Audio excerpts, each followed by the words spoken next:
everybody, and welcome back to episode 10 of Beyond the Spotlight. I'm here today with... Guy Retallack. Guy, please, give us a little introduction. Oh my God, you ask me questions like that. Hi. Well, I'm a freelance theatre director. And I've been a freelance theatre director for many years, and I've directed kind of all over the world, I suppose. That makes it sound a bit grand, but largely in the UK. And here I am in Los Angeles with my fantastic host, Manhattan Beach. And I am working on a new musical that will, a new musical that will, this version will premiere in Costa Rica in August 2025. Mm-hmm. So, and I'm here working on it. We are workshopping it from the perspective of looking at the script and to try and get the book to work as brilliantly as it can do. So that's it. And yeah. So, you're a director. I'm a director. Yeah. What influenced you, or what show, what piece of theatre did you see that made you want to become a director? I think probably when I was at school, I went to what's called, in England it's a public school, which means actually it's a private school. So it's a fee-paying school, and my father was a teacher there, and my father was the head of a boarding house, which meant a number of boys, like 60 boys, would live in this big house, and because their parents worked somewhere else in the world and stuff, and I lived in the house with my dad, and the school, which was called St Paul's School, one of the most famous public schools, and it had a very good theatre tradition, and I used to watch all the plays that were done in the school, even from a very, very young age, and I can remember seeing Waiting for Godot, and I can remember seeing Sergeant Musgrave's Dance, two sort of classic plays, and this was, I don't know, 50 years ago, I suppose. Maybe even a bit more than 50 years ago even. And I remember loving them, and I really found the theatre a really exciting place to be. And I was a little kid, and I would sort of hide in the back somewhere and watch these plays and think, gosh, that's something that really excites me. So tell me a little bit about your creative process in terms of, so when you get a new play, right, you're going to start working on it. How do you start that? What's your process? What's your creative process? My creative process? Well, my process would be, I suppose, but it's absolutely obvious, but the first thing to do is I would, read it and leave some time and read it again. And then, because I worked with a director called Matt Stafford Clark in the 1990s, and I really learned everything from him. And he used to be the artistic director of the Royal Court and a company called Joint Stock, and then Out of Joint, and he was a hugely influential director of mainly of new plays, but also classic plays. And he has a very specific technique, which is called actioning. That is his approach. That's his process in terms of breaking the play down. I don't think that's necessarily sort of why he'd choose a play, particularly, but he had that very particular way. And I directed for a few years before, probably about 4 years I had been directing before I then went to work with Matt. And Matt really, I suppose, taught me how to read a play and how to break it down. I don't think I was a particularly good student, but his approach to breaking the play down into its sort of core sections and beginning to find how you dramatize a play and what it's about, and structurally how it works, and then how each scene breaks down into units, and then how actors have objectives. That suddenly was a kind of, epiphany is probably a bit too big a word, but it was like a revelation. And then I remember seeing his productions, and I'd seen his production. In fact, you asked me that question about plays I'd seen that influenced me, and I think probably when I was about 14, I went to the Royal Court, and this is funny for you as well, not funny for you, but particularly because we've talked about this play before, which was The Seagull by Anton Chekhov, and he had done, I think he commissioned a version of The Seagull adapted. I'm not sure I'm right, but it's Thomas Kilroy, and I'll go look it up after this and be really ignorant, got it wrong, but I think it's one of those two.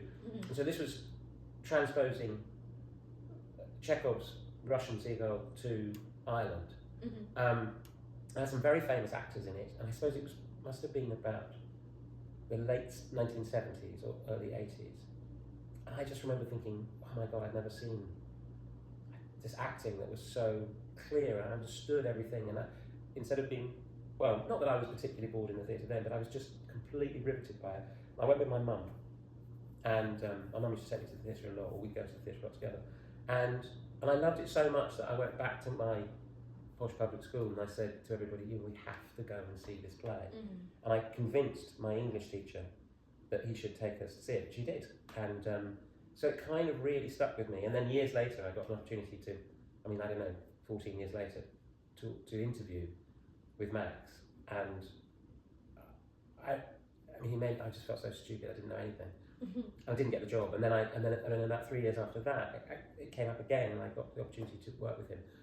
And I was delighted. I was very proud and excited. I learned so much actually. And he was. I don't say we were friends, but I got on with him really well, and I liked him, and I was very full of admiration. When working on a play, right? Yeah. How do you honor the playwright's work in writing, and somehow also inputting your own creative spin on it? If I say I don't think about honouring it, that's not. Well, I'm not thinking I must honour it, but that's a term of words. That's I suppose, but I do.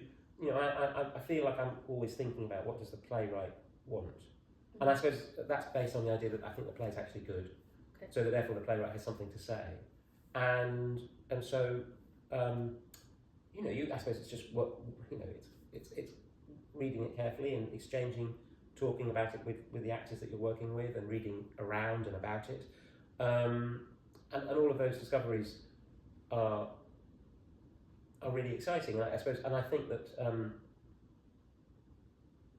as you go to work beforehand, before you go into rehearsal, and then through the auditions, because you make a lot of discoveries during auditions as you get a chance to sort of road test the material with actors. That's kind of free. It's a free opportunity to kind of see how the play works in different ways. But I don't know whether I think about, I am putting my input into it, and I am interpreting the play in a way that I think is, I suppose I'm always thinking about, one of the key things for me when I'm reading a play, and then particularly when I've decided I think I really like this and I want to do it, is what has it got to say to us now? I think that, I suppose that's obvious, but I'm always looking for parallels or connections to our life now, and I suppose that's what I'm filtering my interpretation of this play. And I suppose on the basis that, and it doesn't mean that I'm going to make it like now or sort of try to simplify it in some way to make it more accessible, but I do think I'm always thinking about how does a contemporary audience view this piece of work that I'm directing and I'm offering with actors for an audience to watch. And it doesn't really matter whether it's 1,000 years old or 500 years old or 20 years old. It's the same thing, it is the same thing. And I always remember that again with watching Max's work, and I remember going to see a production of King Lear that he did. And he did a really interesting thing, taking it back from the sort of 18th century through to, I suppose, I don't know, I think sort of the contemporary world.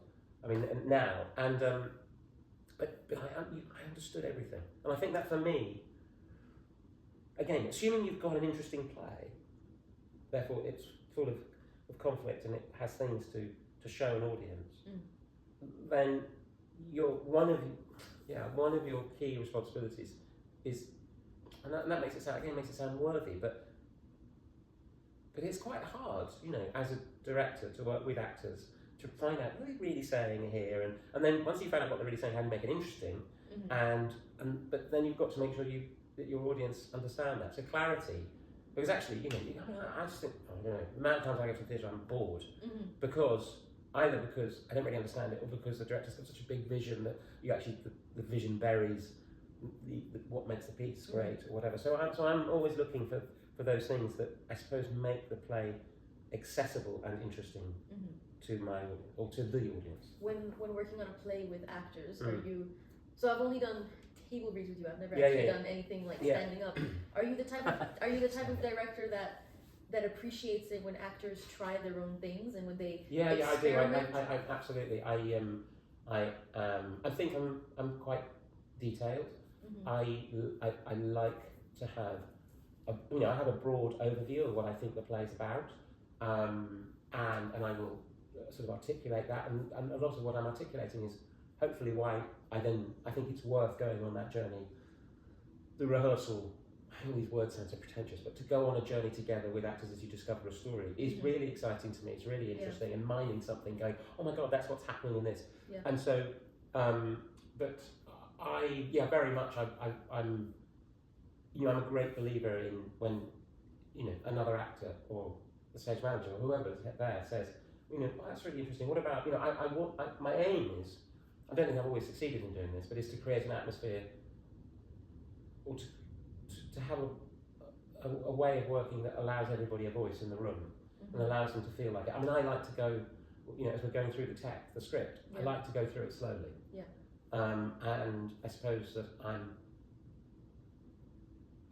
I want the actors to have ownership of what they're doing. I mean, I want it to be theirs as opposed to my vision entirely, if you see what I mean.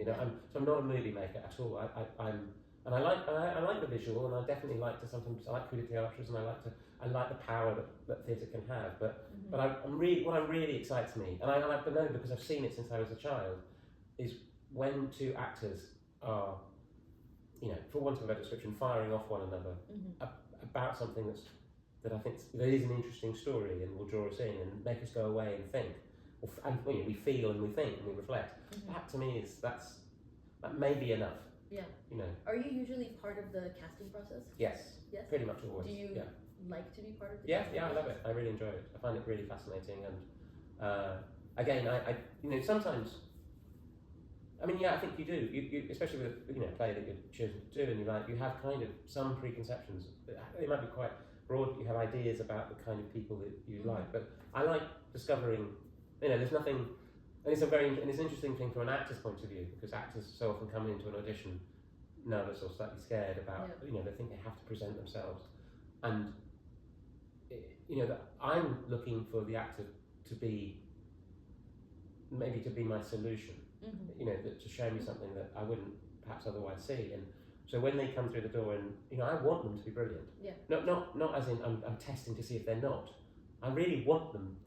You want them to succeed. I absolutely want them to succeed, and that whatever they may or may not think they're seeing, all I'm doing is encouraging them to be as brilliant as they can. So I always believe that, again, you should make actors feel relaxed and welcome, and hopefully not keep them too long, and I think it's that thing, especially as far as auditions are concerned, I'm looking for actors who I think are directable. Yeah. Because I want to. I don't. If they're brilliant but they can't take direction, then there's no dialogue. You're not really going to kind of improve. And Okay. Wait, I was going to say something. I completely lost my. No, don't worry. No. When actors come in to an audition, is there anything specific you look for in that actor, other than the obvious, I guess, talent or whatever? Is there anything in their personality, perhaps, that of course. I mean, look for? Absolutely. I mean, I suppose I may not be knowingly looking for this, but I think I'm interested in actors who have. Again, it sounds like such a cliche, but I'm interested in actors who are confident. So come in, I really like it when actors come in with an interpretation of what they think this character that they're auditioning for. So they have a kind of, so they offer. Basically, it's to offer something. Yeah. And then I think you have the opportunity to say, okay, that's interesting, or that's exactly what I want, or no, that's really not what I want, but I like the way you did that, or that was a strong, bold interpretation, which I happen to think is wrong, but can we look at it and see what happens if you do it this way? And that's the key question, because if they feel,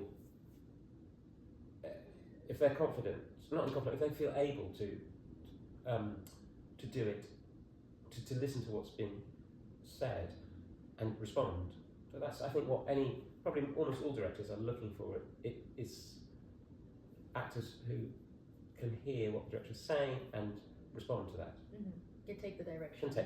Yeah. I mean, that's what you're always looking for, because and everybody knows about having somebody comes in and you go, oh my god, their voice is great, and then you say, because you do it a little bit, and then do exactly the same thing. You know, it hasn't changed at all, and Yeah. so you know you're kind of on a. That's not going to work really, because you're not going to get much more. You know, and so I think you're always looking for a dialogue with actors. Okay. So that it is a kind of a call and response, and you know, I enjoy work. I thoroughly enjoy working with actors. Yeah. And I don't feel like I have to. It's like I wouldn't feel comfortable even in thinking I have all the good ideas. I don't believe that. I think it's something where I can kind of set up a kind of idea and involve those actors as much as possible and want them to be part of that creative process and that dialogue. And it's probably true. There's a point though. Sometimes when you think actually you're talking too much, you know. So because really the actor's opportunity to talk is using the script on the stage and seeing what they do with that. So that the director is actually he's not speaking on stage. He doesn't have a text in that respect. So it's quite sort of legitimate for him to talk quite a bit.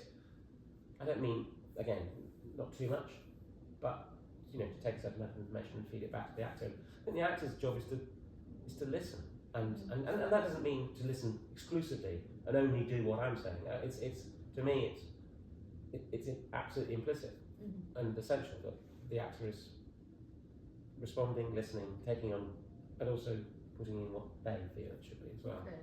Again, that's a dialogue, I think. Okay, so tell me, you've worked in the UK, but you've also worked in the US. I worked in the UK, I worked in the US in drama schools, I've toured shows to Germany, to Japan, to China. I'm just going to narrow it down. Yeah, sure. So between the UK and the US, have you seen any kind of major differences in terms of, I don't know, either like actors or the organization, the structure of how the production works, or stage managers? From a director's point of view? No. I understand what you mean. If I'm being really honest, no, I don't think there's a massive difference. I think that thing of, my only real experience is of New York actors. I suppose more than American actors per se. I feel that I love the way actors. I think maybe we were saying this the other day, but actors in New York are treated. At least they appear to be treated with great respect and are very much part of the fabric of certainly of New York society. The theatre is a lifeblood and is, really important. It makes a lot of money, and people in general seem to respect it, and the audience is what looks like quite a healthy, quite a diverse audience. Yeah. I always feel with the British theatre, this. Again, I don't know if it's really true, but and maybe it's just because we have a class system that still seems to be alive and kicking. But there always seems to. I always feel there's this thing where, we are still. Oh, you're an actor, and it's like it's slightly, or you're in the theatre, or you're in this like acting a condescending. Slightly. Right. I mean, there's no doubt that British actors are adored and loved by lots of people. Yeah. But it is still like we're sort of performing for the king or whatever. I don't mean for the king, but. Yeah. There is, I think, a slightly patronising thing where I think it is different. I know that's not entirely what you're asking, but as far as process is concerned, there are differences. I know that there are some differences, but I don't think it's massive. I like American actors. Certainly young American actors that I've met and worked with, I think are really talented. I think that depending on the drama school you went to and how much support you get and so on, I think that does make a massive difference.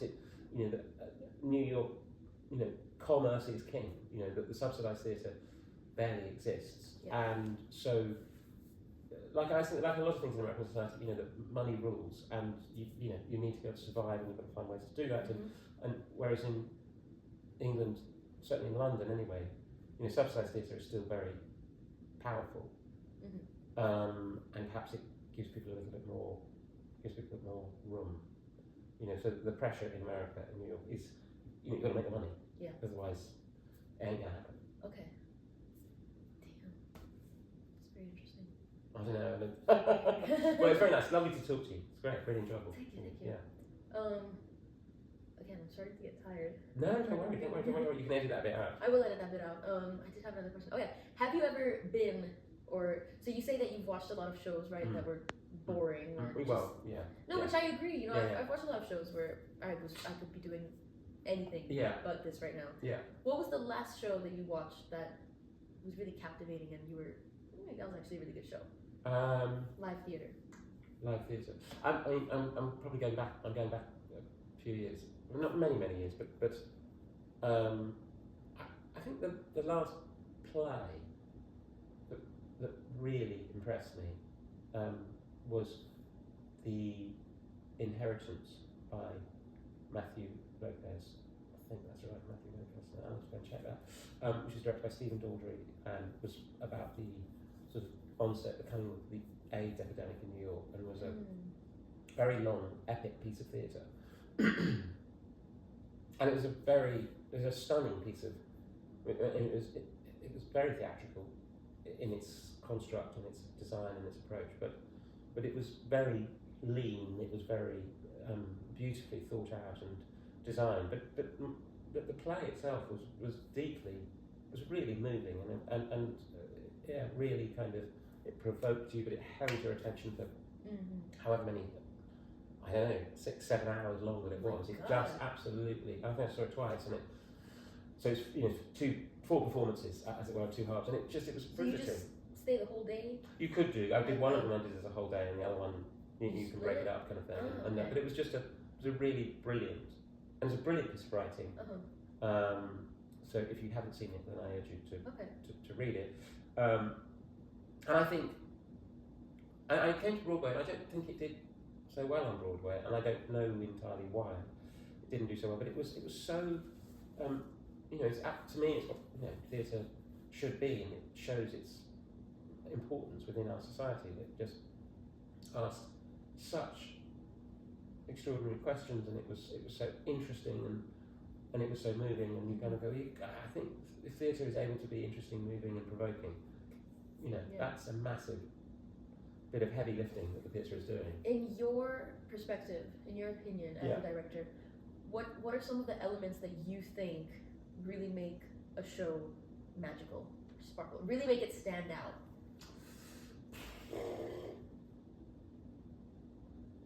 The 2 things that really make, I mean, this is just a cop out, but it isn't. But the 2 things that really make a piece of theatre stand out are great writing and great acting. We've had someone say that before. I'm sure, but it's true. Exact things. But those are the things that are not good direction. Yes, good direction, but the things that really jump out.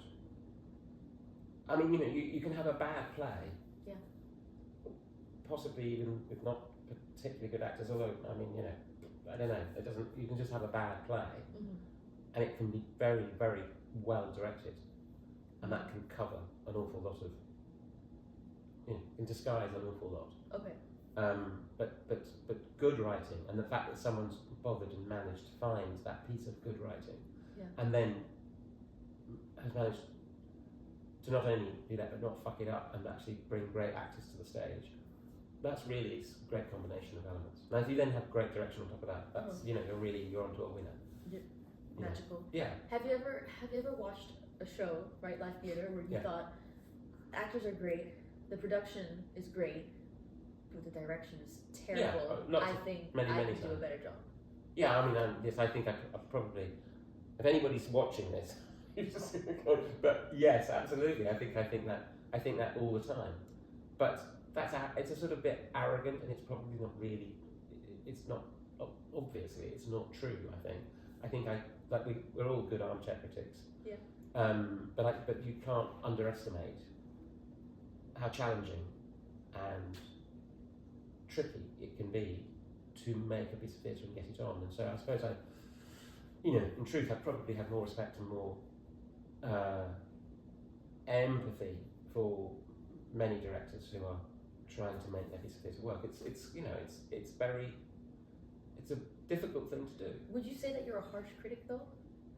Yeah, I think I would say I'm a pretty harsh critic of other people's productions, and I'm not sure. I mean, the thing is, I tell you, honestly, when I go and see something that I think is great, it's so kind of like great, bad. There's a lot of stuff in between. or at least there is stuff that's in between. Not maybe a lot of stuff, but there definitely is stuff that's in between that's just on the right side of kind of being okay. But I think, but yeah, I am critical of it, and I think there is probably a lot of waste. But I never underestimate, those producers and directors out there who just work to get their work out there, and that's to be, I suppose, praised and supported and so on. But I still think that the theatre and making theatre and plays is a very essential part of our cultural life, or maybe just an essential part of our life. I just think the whole thing of storytelling, telling stories in an interesting way to an audience is a, and if you think about it, okay, so we do have amazing projections and there's, the amount of technology that's come to theatre, but actually still it's a live event that happens freshly every night for a number of weeks or months, or sometimes in some cases years, and there's a risk always that it won't succeed, it will fail, or it doesn't work, or the production doesn't hit, or someone's off, or but it's that live quality of it that really does distinguish it, make it different, and make it important. It sometimes seems to me it is. I don't know. I mean, maybe I'm self-deceiving, but I think it's a really important energy source for our lives today, and a reflection of who we are, and I think we need it. Yeah. I think countries who ban it or don't allow it or whatever, it's both unfortunate and dangerous not to have a good live theatre. Well, if you had the chance, what is some advice that you would give a young person that wants to go into directing or go into this industry? What would be some wise words? My wise words would be something which I've never done enough of, which is try to read. Just start reading plays. Read, and sometimes we've become such a watching culture. But I think, read lots, and then, find something. I mean, I was going to say find something small. I don't think it necessarily matters. Just find something that you love, and try and put it on, and because you certainly. I mean, that all sounds all very well, but you do need to encourage and persuade other people to work alongside you, with you. Yeah. That's you need a whole team of people. You do need at least a team. It doesn't necessarily have to be massively large, but you definitely need a group of people around you who at least in some way, maybe not exactly like you, but share a passion for making something in this particular way. And so I would say read lots of plays and make things happen. Just do it. Just do it. It's really funny because I did a podcast with Adrian, and he said very similar things to what you're saying.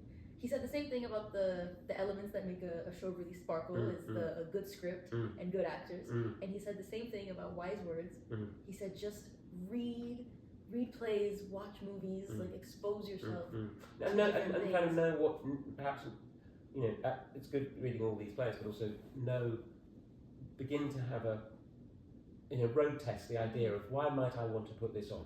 And if I want to put this on, if this appeals to me, if I like it, what is it going to say to my audience, and who is my audience? I suppose find out who they might be, and because it can be quite a privileged form, and obviously that depends on slightly who your watchers might be, but so you kind of have to go out there and find them, and I think even more so now, the people who watch plays, the audiences are much more diverse than when I started, I think.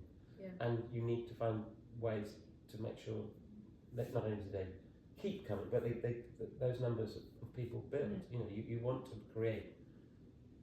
One wants to have a world where the theatre is very healthy. Because I think in a particularly religious society, or at least not practicing religion, the theatre is a brilliant place to remind ourselves of who we are and what's important. Possibly. You know how there's a saying for writers, right? Whenever writers write something, they say write what you know. Right? Would you say that there's a similar saying for directors? I don't know, like direct what you know. I wouldn't say direct what you know, really, because I think directing is about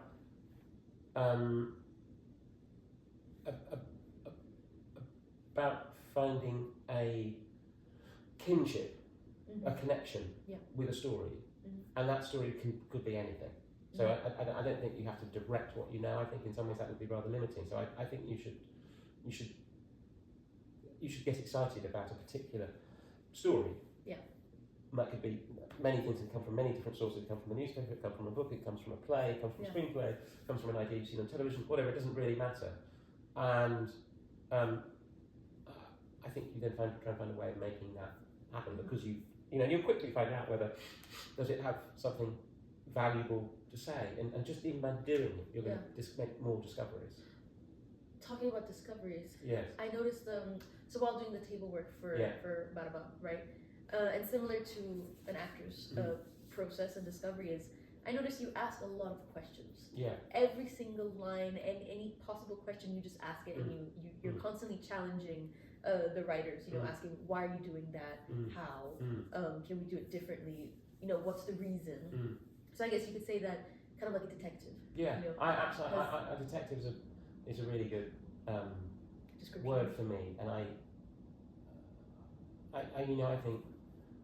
think you have to mine a play like a detective. Yeah. Just to find all the clues, and I like finding clues. I mean, especially if something, again, I don't know, but if it's good, that those clues are there. And I think when we were doing this table read earlier in the week, and we started off on the first day, and then I think we had a sort of writers' day where it was just the writers and myself and Adrienne, and then when we did the reading, and Kim, the main book writer, and Carlos, who's the composer but also has helped write the book, they went away and they'd done their rewrites, and it was really, really interesting, because one felt that the material had grown somewhat, and suddenly you found a kind of this connection through the story, which it was kind of there in sort of two dimensions, a bit flat, but actually started to come to life because we were interrogating it and asking questions about it, and beginning to find ways of making it more credible, I suppose. And so I think that's my job, is to sort of road test it constantly. I know from an actor's point of view, right, we're constantly told that we have to be detectives. Yeah. You have to find every possible thing about your character, their circumstances, all your Uta Hagens. Yeah. But it's like, the director also has to know. Of course. It then depends on how he directs it based on the character's needs and wants and all that. Yeah, absolutely. So, I mean, I think to me, and that's the, even now, and I know even from this read this week, and you think, well, everybody knows, all actors know about the language of needs and wants and objectives. But still, most actors, you can see in their reading, don't employ that, don't do it, don't really find, what do I want to do to you? Yeah. That transitive verb idea, which is about actions. When I first saw it in action, it was a revelation, because the scene came to life, and I was like, oh my gosh, it's like magic, this. And so an awful lot of actors, if you go in and meet them, I remember I did it at Arda and said, has anyone done actions? They go, oh yeah, we've done actions. They'd all done actions, but they didn't. They'd done them. They'd done it as a class. But half of them had no intention of doing it, because it was probably too much like hard work. And the other half, or some of them might have done it, but didn't really understand what they were doing, because sometimes it's that thing at drama school, is that that all the core elements of what it might take to be an actor, you could probably learn them in a term, but it's not really, the art of theatre isn't about learning that, okay, I learn my lines and I do this and I stand there and I feel this and I find my subtext, and it's having the opportunity to put those things into action repeatedly over and over again, and it's almost a process of working kind of cohesively and putting things and putting your instinct together with your analysis. It's that repetition over, for want of a better, 3 years that really allows either the new actor or the young actor to grow. So sometimes the time that you get is to enable you to grow properly, as opposed to have a limited period of time in which to grow. Oh, this is a good omen, a good time to wrap it up. To wrap it up. Hey I'm guys. sorry. No. Give us 30 seconds. We're gonna wrap it up. Okay. All right, ready? Yes. Guys, thank you so much for this Thank conversation. you. Yeah, it's great. So amazing. Good. High Good five. conversation.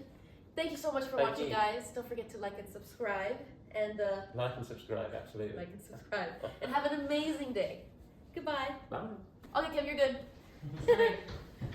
For some reason I thought you were still over there, guy.